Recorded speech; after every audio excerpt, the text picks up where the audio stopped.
अजित पवार यांच्या राष्ट्रवादी काँग्रेसची जनसन्मान यात्रा आज मुंबईत दाखल होणार आहे आणि त्यानिमित्त काँग्रेसचे आमदार झिशान सिद्दीकी यांनी मोठी बॅनरबाजी केलेली आहे। संपूर्ण यात्रेच्या मार्गामध्ये झिशान सिद्दीकी यांनी अजित पवार असतील, प्रफुल्ल पटेल असेल, छगन भुजबळ असतील यांच्या स्वागताचे बॅनर लावलेले आहेत। एवढंच नव्हे तर वांद्रे पूर्व येथे जी यात्रा पार पडणार आहे, जी सभा होणार आहे, त्याची सगळीच तयारी झिशान सिद्दीकी यांनी केलेली आहे। एवढंच नव्हे तर या यात्रेनिमित्त जी एक बाईक रॅली निघणार आहे त्यात देखील झिशान सिद्दीकी सहभागी होतील आणि त्यानंतर जी सभा होणार आहे त्या सभेत देखील झिशान सिद्दीकी हे अजित पवार यांच्यासोबत एकाच मंचावर असतील अशी माहिती आहे।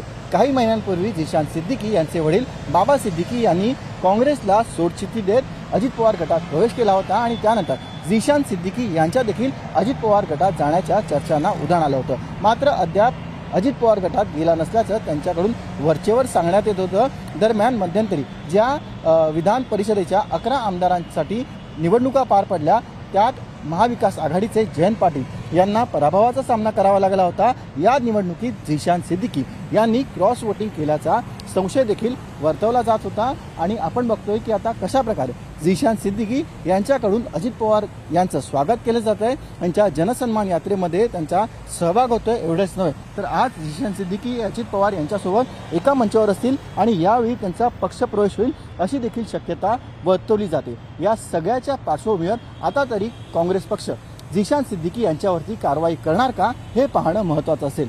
व्हिडिओ जर्नलिस्ट अरुप कुलकर्णीसह सचिन गाड, साम टीव्ही, मुंबई।